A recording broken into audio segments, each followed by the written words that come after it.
Muy buenas tardes, bienvenidos a una nueva edición de nuestro programa, novena temporada ya en el aire. Hoy vamos a remitirnos a un tema habitual en consultorio, en realidad no habitual, digamos, en cuanto a enfermedad. No le vamos a hablar de enfermedad coronaria, no le vamos a hablar de problemas graves de hipertensión arterial, no. Vamos a centrarnos en una pregunta con la que suelen venir ustedes y que no necesariamente implica enfermedad. Luego de un breve corte, desarrollamos el tema. Bueno, la pregunta que quedó pendiente del primer bloque, ese tema es el de los soplos. Muchas veces nos vienen a consultar los padres con los chicos, en general nosotros no hacemos cardiología infantil, pero bueno, le podemos dar cierta orientación si ese soplo tiene algún significado o no. Ustedes tengan en cuenta que muchos de los soplos que aparecen en los chicos se llaman soplos inocentes o funcionales y que no tienen nada que ver con patología, y eso tiene que ver muchas veces con un aumento en la velocidad circulatoria que, por lógica, los chicos, al ser chicos, tienen una frecuencia cardíaca más elevada, una velocidad circulatoria mayor y las válvulas por donde pasa la sangre en general son más pequeñas. Entonces se dan esas tres condiciones para que nosotros podamos auscultar, ocultamos o el pediatra lo ve en el consultorio, en el control de rutina, y le encuentra un soplito. Entonces, ¿qué gravedad tiene ese soplo? ¿Es importante ese soplo? Eso un poco lo que vamos a tratar. Vamos a hablar de estos soplos inocentes en la infancia y vamos a hablar de los soplos que están en el adulto, que ya no son inocentes y que me pueden estar determinando alguna valvulopatía. Bueno, hecho esta intro, lo paso con tomando el tema donde lo deja Javier. Sí, es cierto. Ustedes van a escuchar soplos de la infancia. ¿Alguno se ha preguntado alguna vez qué cantidad de chicos sopla a lo largo de la infancia? 80%. Es decir, 80% de los chicos, 800 de 1000, el pediatra en algún momento apoya el estetoscopio, uy, hay un soplo. Cuando yo era chico, el pediatra de cabecera normalmente, a veces ni lo decía, ya sabía que se trataba de un soplo inocente y no preocupaba a nadie. Hoy, con los avances de la tecnología y demás, por ahí el pediatra le dice, vea a su cardiólogo, busque un cardiólogo infantil, que le haga los estudios, quédese tranquila. No sé qué es mejor, si es mejor que te digan no tiene nada o si te mandan con un cardiólogo y eso te asusta un poco. Ahora, vamos al revés. ¿Qué cantidad de chicos nacen con problemas cardíacos como para que un soplo tenga importancia? 80% sopla en algún momento de la infancia. 1 de cada 1000 nace con problemas cardíacos, o menos, incluso de acuerdo a la estadística, de 1 de cada 1000. Y dentro de ese 1 de cada 1000 hay problemas, a su vez, que se solucionan espontáneamente durante el curso de la vida o durante el curso de la infancia. Hay otros problemas que se pueden solucionar, pero la gran mayoría, la inmensa mayoría, tiene solución. ¿Cuándo me tengo que preocupar? ¿Hay algún momento crítico donde un padre, en ausencia de síntomas, porque si hay síntomas es otra historia, pero en ausencia de síntomas tenga que preocuparse? Un soplo que siempre es enfermedad es si usted deja a su chico en neonatología, sale el pediatra y le dice tiene un soplo. Un soplo desde el momento de nacer es enfermedad hasta demostrar lo contrario. Más adelante, piénselo exactamente al revés. Su chico no tiene nada hasta demostrar lo contrario. Javier ya tocó las causas, ¿no? Tocó las causas Algunas al hablar. de ellas, ¿no? Pero no voy a profundizar en enfermedad porque por ahí no tiene mucha lógica. Hay cosas, por ejemplo, fisiológicas, Fernando, que A la eso gente... voy. A eso voy. Es decir, Javier tocó 2 o 3 características de los chicos, que se dan puntuales. en la infancia, y esas características son válvulas más chicas, mayor velocidad de la sangre, que hacen que un chico sople.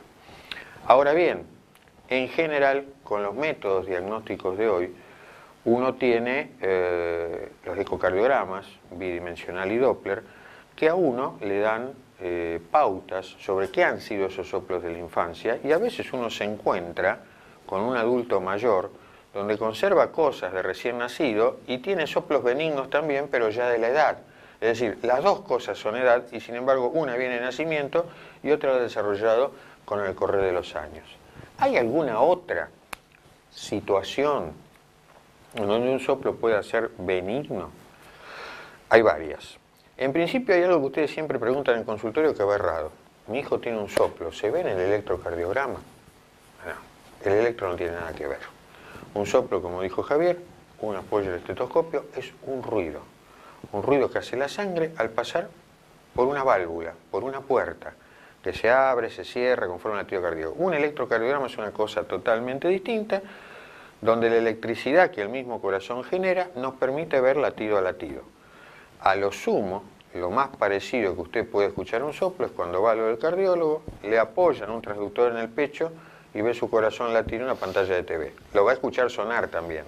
Eso por ahí lo puede orientar mejor. Pero un soplo es un ruido. No tiene nada que ver con el electrocardiograma, por contestar algunas de las preguntas que uno escucha con frecuencia. Decíamos que hay situaciones que son parecidas. ¿Cuáles? La primera es el embarazo. Sí, el embarazo. En el embarazo se dan 2 condiciones que favorecen los soplos. Uno, hay una velocidad circulatoria aumentada. ¿Cuál es la segunda? Anemia. La anemia también, de por sí, con o sin embarazo, puede dar soplo. La anemia también genera, hay menos glóbulos rojos, si hay menos glóbulos rojos, hay menos oxigenación, se da una serie de condiciones aumenta la frecuencia cardíaca. Correcto, se da una serie de condiciones para compensar esto, y por allí una embarazada se va a encontrar con un soplo. Uy, nunca nadie me dijo nada. ¿Qué tengo? Nada. Estás embarazada. ¿Qué va a pasar cuando se ve? Desaparece el soplo también. Pero hay algo hereditario, ¿al nene le va a pasar nada? En absoluto. Nada, de nada, de nada. Entonces, tenganlo presente, que una embarazada esté anémica y tenga un soplo es una cosa habitual. No es enfermedad. Nadie en su sano juicio lo va a considerar enfermedad, salvo que existe efectivamente una enfermedad subyacente que por casualidad uno descubre en el embarazo. Pero un embarazo normal puede tener soplos. Una cosa también muy frecuente en la práctica, y que a los padres por ahí lo intranquiliza, es el chico que está cursando algún síndrome febril en ese momento. Un proceso gripal, lo que sea, que le levante la temperatura. Bueno, el hecho de que le levante la temperatura, por cada grado, suben entre 10 y 15 los latidos cardíacos y aumenta la velocidad circulatoria. Por lo tanto, un chico que su pediatra lo ocultaba y no tenía soplo, cuando lo va a ver al pediatra por un cuadrito respiratorio, por mocos, por etcétera, y que tiene alguna línea de temperatura, puede ser audible un soplo, pero que tiene que ver no con patología, sino simplemente que se está dando una condición fisiológica que es la temperatura, que es el aumento de la velocidad circulatoria, el aumento de la frecuencia cardíaca, que eran las condiciones que nosotros habíamos planteado al principio para que aparezca un soplo. Quiere decir que ese soplo tiene un nombre y apellido, es la temperatura que tiene el paciente con aumento de la frecuencia, y cuando el paciente toma un paracetamol, un ibuprofeno, se le baja la temperatura, se le ponen pañitos fríos, etcétera, etcétera, ese soplo deja de escucharse. Es decir, ese soplo es un soplo inocente, que no requiere ningún tratamiento específico. Y tan transitorio como el del embarazo. ¿Desapareció el problema? Desapareció el soplo. ¿De acuerdo? Entonces no se puede considerar bajo ningún punto de vista que un soplo escuchado en cualquiera de las situaciones que hemos comentado pueda tratarse de una enfermedad. Recuerden entonces, 80% de los chicos soplan en algún momento de la infancia, menos de 1 de cada 1000 tiene problemas cardíacos. Recuerden que una embarazada puede soplar fundamentalmente si está acompañado de anemia. La anemia de por sí, con o sin embarazo, también puede generar soplos, y como dice Javier, los cuadros febriles en los chicos también pueden generar lo mismo. Todos obedecen a lo mismo: aumento de velocidad circulatoria, aumento de frecuencia cardíaca. Se dan las condiciones para que uno escuche un ruido. No una enfermedad ni nada parecido, un ruido. ¿De acuerdo? Que cuando a uno le dicen tiene un soplo, uno asocia a una patología, alguna enfermedad grave, trascendente, que le va a complicar a ese chico el desarrollo de una vida normal. Absolutamente nada que ver. Es decir, eso es algo fisiológico, se dieron condiciones.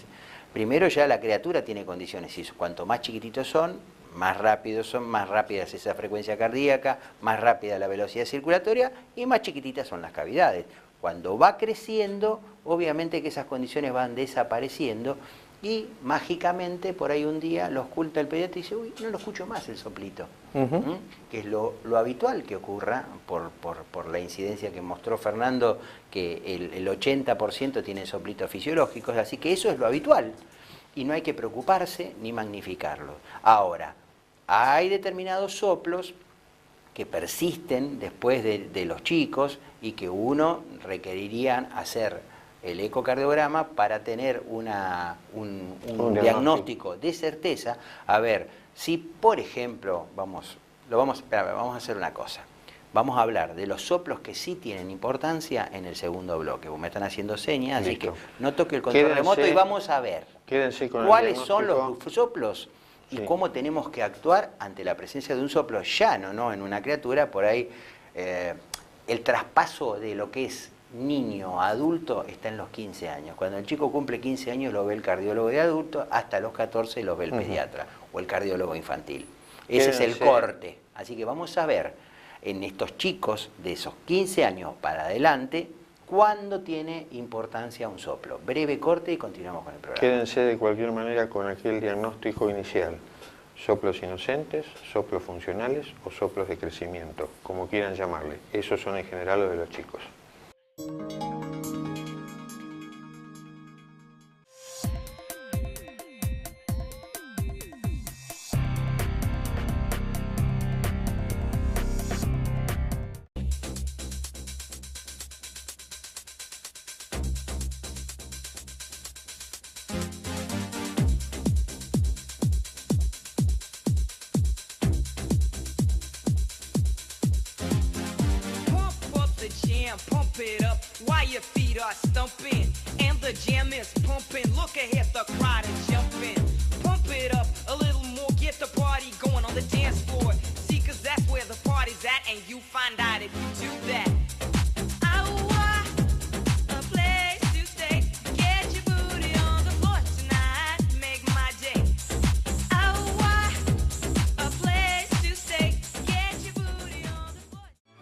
Somos FEMEVA Salud. Te ofrecemos la mayor y más amplia cobertura. Visita nuestra nueva y moderna sede, donde podrás conocer planes a tu medida, utilizando tus aportes o afiliándote de forma directa. Llámanos al 0800-333-3032. Bransen 309 en Quilmes. Superintendencia de Seguros de Salud. RNMP 414124.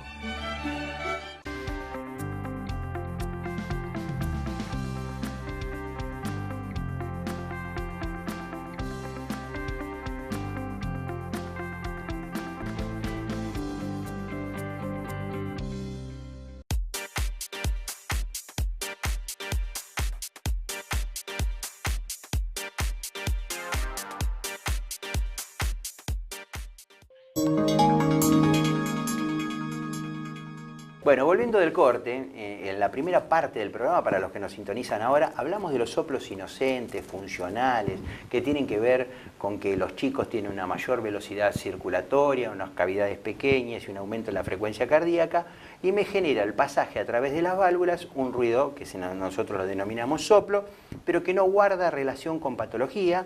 Fernando dio una estadística, dijo que de 100 chicos, 80 tienen soplitos funcionales y que solamente el 1%, el 1 por puede, el 1 por mil, perdón, el 1 por mil pueden tener una cardiopatía congénita, y que es muy distinto al soplo que detecta el pediatra del chico, que a los 5 años, a los 6 años, de aquel que el neonatólogo diagnostica en la unidad de cuidados intensivos pediátricos. Ahí es muy distinto, porque ese sí puede corresponder a ese 1 por 1000, que es una cardiopatía congénita. Ahora vamos a hablar de los pacientes que pasaron la edad de los 14, que es hasta ahí lo siguen los cardiólogos infantiles, y entran, digamos, en la adultez, o para que nosotros, los cardiólogos de adultos, lo veamos, que son los 15 años. Y detectamos un soplo en ese chico. Entonces, bueno, ahí ya la cosa un poco cambia, porque estamos hablando de un adulto, y la persistencia de un soplo en el adulto merece un estudio más detallado. El primer estudio, obviamente, es el del cardiólogo en el consultorio. En general, usted, con las manos, tocando pulsos, con el estetoscopio, escuchándolo, puede tener un diagnóstico más o menos acertado de qué tan grave o no grave es el cuadro que tiene ese paciente que tiene usted allí adelante. El estudio, sí o sí, que determina cuál es el problema valvular y cuánto vale sin margen de error en general, es el ecocardiograma. El ecocardiograma Doppler. Doppler color también, si quiere tener alguna orientación todavía más precisa.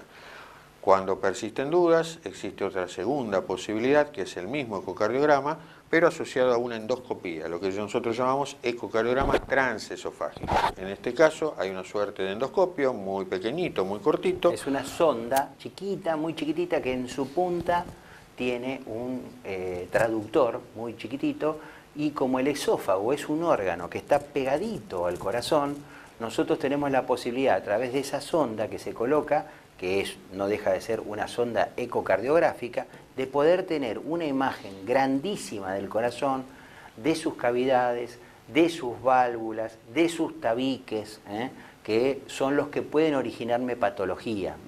Muchas veces puede haber alguna comunicación entre las aurículas o alguna comunicación entre los ventrículos, y tenemos la duda de si esa comunicación debería ser tapada. Hoy día no se hace una cirugía corazón abierto, por ejemplo, para eso. Puntualmente se coloca lo que se llama un Amplatzer a través de un catéter, se coloca con un dispositivo que me tapa la comunicación, se cierra. Antes eso era un tratamiento quirúrgico, hoy día se puede solucionar de esa forma.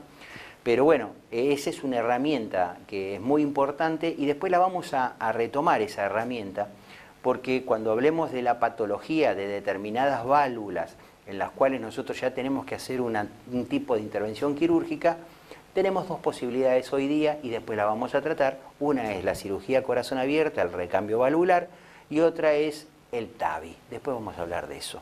Bien, pero habíamos quedado en que cruzamos los 14, 15 años. Hay veces que uno trae problemas de corazón desde la cuna, que son perceptibles, y que sin embargo no hay que tratar en la infancia si la situación no lo aconseja. Porque son problemas, llamémoslo así, que se pueden manifestar alguna vez en la vida o nunca, y entonces, más allá de que uno sabe que hay un problema, si no se traduce realmente en algo grave, uno lo deja correr. ¿Sí? ¿Me entendió bien? Por ejemplo, usted sabe a esta altura, o por lo menos recuerda de su secundaria, que el corazón tiene 2 aurículas, 2 ventrículos, y que hay una serie de puertas que comunican todo esto hacia adentro y hacia afuera, que son las válvulas. Hay válvulas que tienen una determinada estructura, todas tienen una determinada estructura. Por ejemplo, la puerta que comunica el corazón con la cañería maestra del cuerpo se llama válvula aórtica, muy parecido al caño maestro, que se llama aorta. ¿Qué característica tiene esta puerta? Esta puerta tiene 3 hojas. Pero usted puede nacer con 2, lo que se llama la aorta bicúspide. ¿Tengo que hacer algo? No. Hasta que no exista la posibilidad de que eso se transforme en un problema porque empieza a abrir mal o porque deja de cerrar bien, usted puede continuar su vida con los recaudos que le va a dar el cardiólogo. ¿Hay más? Sí, hay más.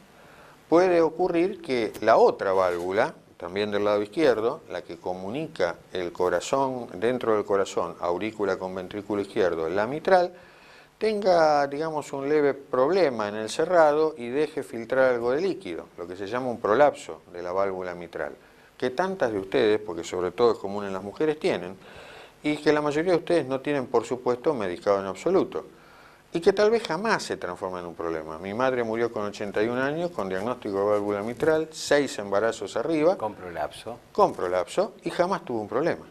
Entonces, no necesariamente esto se va a transformar en un problema a lo largo de la vida.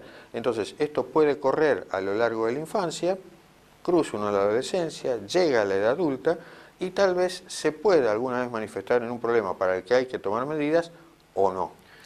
Puntualmente, para lo que dijo Fernando, de la aorta bicúspide y del prolapso de la válvula mitral, la aorta bicúspide tiene como característica, en vez de tener las 3 puertas, como dijo Fer, tiene 2 puertas.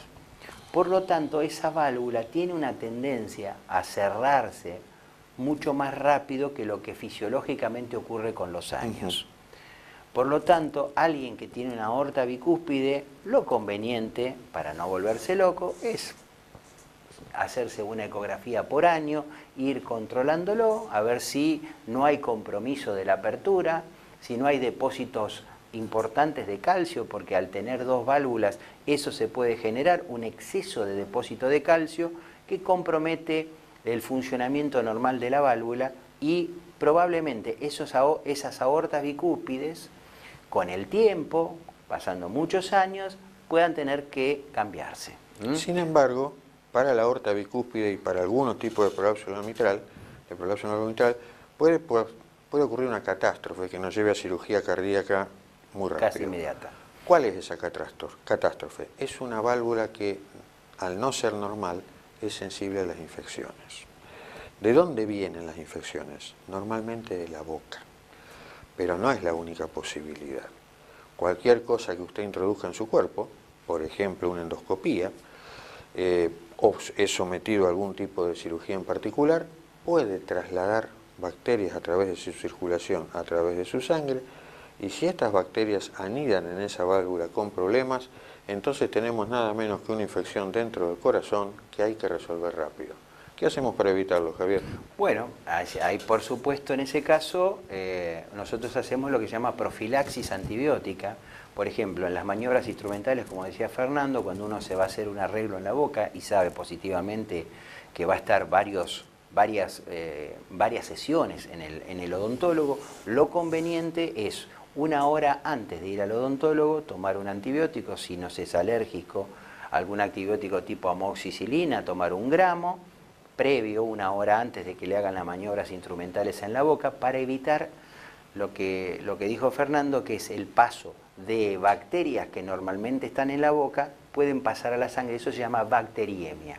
Esa bacteriemia encuentra un caldo de cultivo muy interesante, tanto en la válvula mitral, fundamentalmente en la mitral, más que en la válvula aórtica, y pueden ahí depositarse gérmenes que empiezan a dañar la válvula, y el cuadro se complica de manera muy importante porque es una infección gravísima para el organismo, que simplemente se puede prevenir con la toma del antibiótico antes y después del procedimiento invasivo al organismo. También puede ser alguna maniobra instrumental ginecológica, que le hagan algún estudio ginecológico al paciente, donde se pueda producir la presencia de una bacteriemia transitoria, que gérmenes que están en algún lugar determinado del organismo pasan a la sangre, una infección. Ya nos están haciendo señas para Vamos a cerrar acá, la verdad que es increíble, pero bueno, lo concreto es así. Si usted escuchó alguna vez que tiene una bicúspide aórtica, los antibióticos pasan a ser parte de su vida cada vez que usted tenga un procedimiento.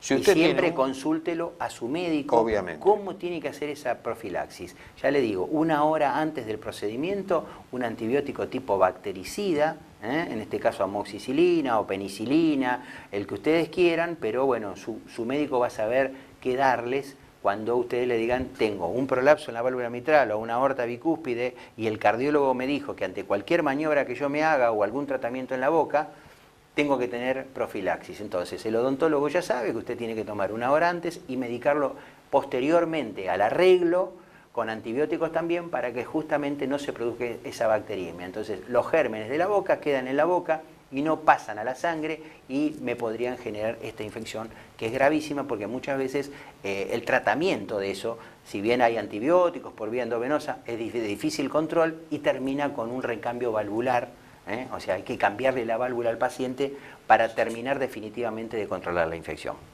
Bueno, nos sacan del aire. Sí, iba a hablar 2 palabras de prolapso de la válvula mitral, pero nos sacan del aire. Quedará para otro momento. No tenemos tiempo, lo dejamos para otro momento, pero ustedes sepan que si están esas 2 patologías, tanto el prolapso de válvula mitral, que usted tiene diagnóstico de eso, o una aorta bicúspide, en los 2 tendría que tener una profilaxia antibiótica para justamente no generar un problema valvular gravísimo. Breve corte y cerramos el programa. Bueno, llegamos así al final del programa de hoy. Nos han quedado por hablar cosas porque además hay soplos que aparecen en la vejez, por ejemplo, y que son benignos también, o no, dependiendo. Nos hemos quedado una vez más sin tiempo, 1000 disculpas de vuelta, esperamos que les haya gustado, les agradecemos la fidelidad, el seguir siempre ahí, porque en definitiva son los que dan la razón de ser este programa. A los sponsors, Fer. A los sponsors, por supuesto. A los sponsors que están haciendo un esfuerzo importante como para seguir poniendo el programa en el aire. En definitiva, nosotros comunicamos cosas que a ustedes les puede interesar, pero siempre nuestros sponsors, que son muy fieles, hacen posible que este programa salga al aire. Así que bueno, gracias a todos ellos, gracias a la fidelidad. Nos encanta hacer este programa, realmente lo disfrutamos con Fernando. A veces tenemos muy poco tiempo, pero de todas maneras cuando nos juntamos para hacerlo, realmente es un disfrute hacerlo, y sobre todo cuando nos encontramos con ustedes por la calle y nos dicen que entendieron el programa, que les gusta, que entienden el mensaje que le dejamos, de eso se trata. Por eso ese es el objetivo de Prevención TV, que ustedes conozcan de su enfermedad y se puedan cuidar mejor. Ese es el lema de nuestro programa desde el minuto 0 que iniciamos, y ya van a ser el año que viene 10 años al aire. Este programa se lo quiero dedicar a una fan que es Raquel del Sanatorio Trinidad, que siempre nos ve y me pidió, bueno, che, que soy una fiel seguidora del programa, así que dedícame uno. Bueno, va para Raquel este. Muy bien. Y para todo el resto va dedicado como siempre. Dentro de 7 días nos encontramos nuevamente en una nueva edición de Prevención TV. Hasta entonces. Hasta entonces. Del aire. Chau, chau.